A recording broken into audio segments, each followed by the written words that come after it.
teachers of Reddit, what are you? The parent is just as bad as the student stories?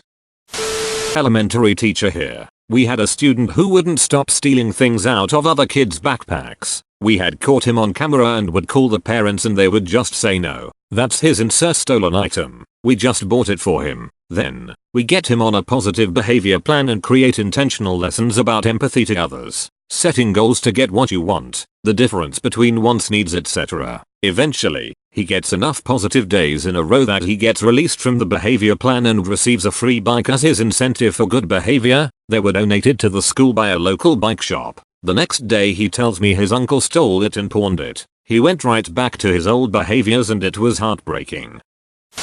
High school teacher, and we have something called soft lockdowns, known as shelter in place by some schools, where doors are shut and locked but classes continue as normal. These are pretty common and can be used for anything from a medical emergency, want everyone out of the hallway if someone needs to be cared for, because high schoolers are nosy, to a fugitive running around the neighborhood. We've been in many soft lockdowns because parents have come to the school ready to hunt down and beat the crap out of a teacher. They usually come in the front office, can't access the rest of the school without someone opening the secure door, screaming, cussing, threatening everyone in the area. You get the picture. Often, they're removed by the SRO and given a criminal trespass citation. We have a pretty high rate of fights and violence between students. When I see parents acting this way, it all makes sense.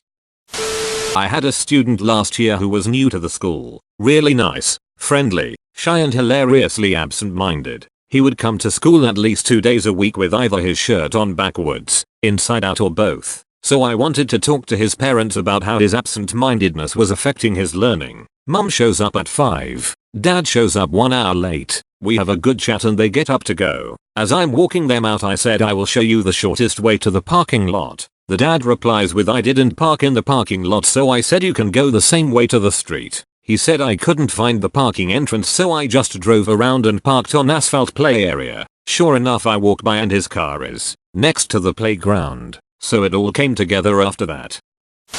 A bit different because this is a positive story. I'm not a teacher but I TA'd for a freshman chemistry class last year. So college kids but ones that were in high school like 3 or 4 months previously. One kid in my section was amazing, scary smart, always got great marks on assignments, asked fantastically phrased questions that the professor loved to answer, was a joy to be around during the lab section because he was so easy to be friendly with. He clearly loved and excelled at the work and enjoyed being in the environment, which definitely extended to the rest of his lab group. They were consistently the most talkative but also got the highest marks on assignments. About halfway through the semester we introduced a concept that he struggled with a bit so he came to a few tutoring sessions and he was a joy to help one-on-one. Our third tutoring session was in the campus Starbucks and went late so he had to get his dad to pick him up because his ride to campus that day had already left. His dad came a bit early so he ordered a drink and sat down with us for a bit and I immediately understood where this kid got everything from. His dad was wicked smart, asked relevant questions in a way that made me think about the material in serious depth,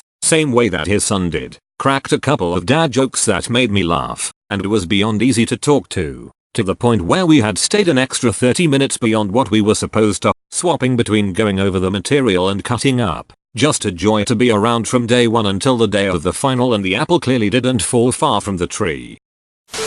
This one's sad. I was a camp counselor and I had a girl in my cabin with issues. She was attention seeking, kind of a mean girl, and generally wasn't liked by a lot of the camp. I honestly didn't give her a lot of one-on-one attention, which is something I deeply regret in retrospect. I only understood the issue because I was bus staff. This was a sleepover camp. Her session was 2 weeks and her parents had elected for her to take the bus back and they'd pick her up. The bus was early but plenty of parents showed up early. They were so excited to see their kids. As we got closer to pickup time, the crowd dwindled until there were just a few left. A staff member asked for the kids still there so they could make phone calls. All but one were in traffic and on their way. My campus parents said no. They said they had 2 more days of freedom. They wouldn't take her, and said we needed to put up with her for a couple more days. They each said this individually and hung up. Neither responded to follow-up calls. Staff told me to go home and they were left to figure that one out. My parents always hated me, but this was shocking to me,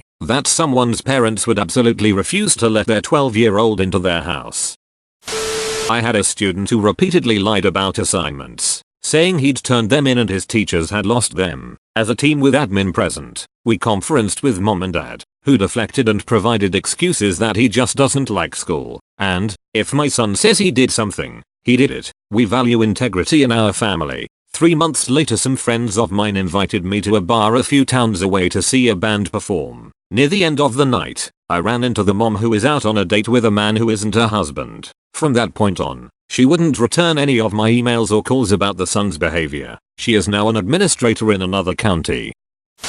I got a phone call from a parent basically saying that a few other children had beaten up their child, so the following day we take aside that child, then all the other children. In the end turns out there were 9 other children involved, and it turns out to be the complete truth. The children had been arguing about a video game. They are 10, and this one child had a different opinion to the others, so they push him to the ground and while he's curled up on the floor, they start kicking him. My head teacher contacts the parents of the children involved to let them know and explain the punishment. Fast forward to the next day when one of the parents comes into school and starts shouting at their child in front of his whole class and teacher, asking him why the hell he admitted to doing it, what was the matter with him and how he was stupid for doing so, before taking him and his 2 siblings out of the school. This child was one of the ones who admitted straight away to doing it and had burst straight into tears and was clearly feeling guilty.